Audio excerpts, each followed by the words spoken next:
Are you buying juice at the grocery store? Well, look out for these labels and ingredients before you do. Now, there's nothing wrong with the store-bought juice. While I personally prefer homemade juice, that's just not always realistic, whether because of time, energy, or even cost. That said, it is important that we are empowered to make informed decisions at the grocery store. Unfortunately, many juice companies use sneaky marketing tactics to make their products look nutritionally equivalent to fresh juice, and that's just not always the case.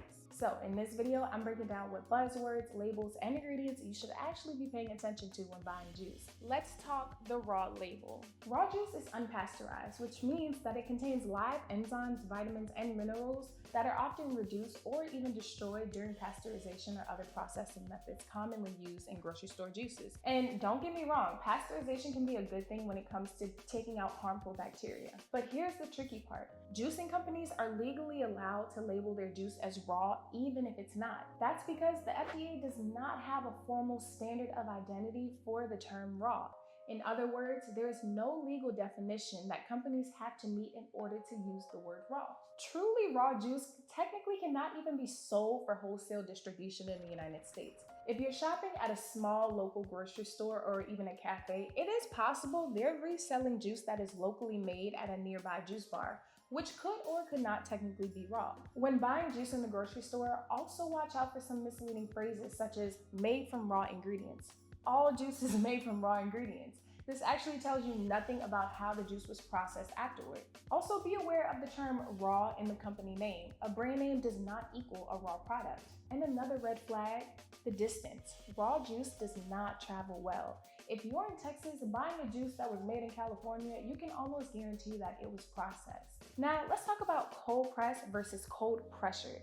Cold pressed juice refers to the juice extracted using the hydraulic press that minimizes heat and oxidation. This process is most commonly used in masticating juicers, which are also referred to as cold pressed juicers or even slow juicers. However, in the grocery store, you'll notice that some bottles say cold pressured, not cold pressed. And this is not the same thing. Cold pressured is actually a marketing term that is commonly used to describe high pressure processing or HPP. It's a method that is used after the juice is made in order to extend the shelf life.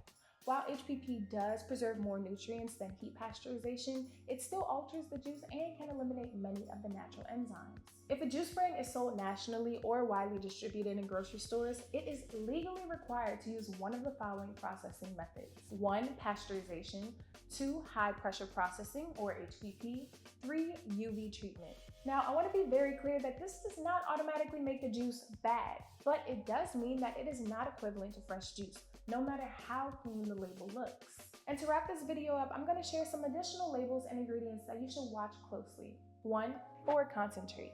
Juice label forward concentrate has been dehydrated, stored, and later reconstituted with water. Another ingredient to watch out for, added sugars and their aliases. Even juices marketed as natural may contain a lot of added sugar. Some ingredients to watch out for include cane sugar or cane juice, high fructose corn syrup, fruit juice concentrate, and agave nectar. A true juice should only contain the sugars that are naturally present in the fruits or vegetables inside of the juice. Another label to look out for, natural flavors. Natural flavors can be highly processed additives that include solvents and preservatives. And get this, companies are not required to disclose what natural flavors contain. Just know that if a juice has natural flavors, it is no longer just juice. Next up, artificial colors. Guys, real juice does not need artificial colors. On the ingredient list, you might see yellow 5, red 40, or even blue 1. Juices made with real fruits and vegetables will have their own natural vibrant colors. Have you ever seen a juice made without a beet? If you haven't, you can check out my video here. But you'll notice that the final color of the juice is vibrant and beautiful just off of the natural colors in the fruits and vegetables inside of that juice. So any additives kind of make you question, why did it have to go in there in the first place? Another label to keep in mind are vitamin fortification claims. Labels like vitamin D fortified or vitamin C added often mean that these nutrients were destroyed during the juicing process and later added back synthetically.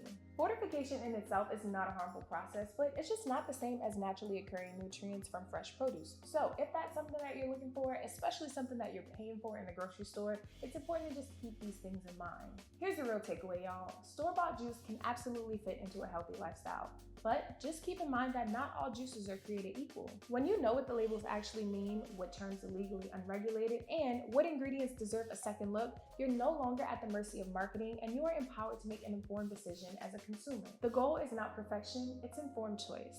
That's all for today's video, guys. I hope you learned something new here today. If you enjoyed this video, make sure you hit that subscribe button and like this video if you haven't done so already. Truly appreciate y'all joining me here at Treat Her Good Taste, and I'll see you in the next video.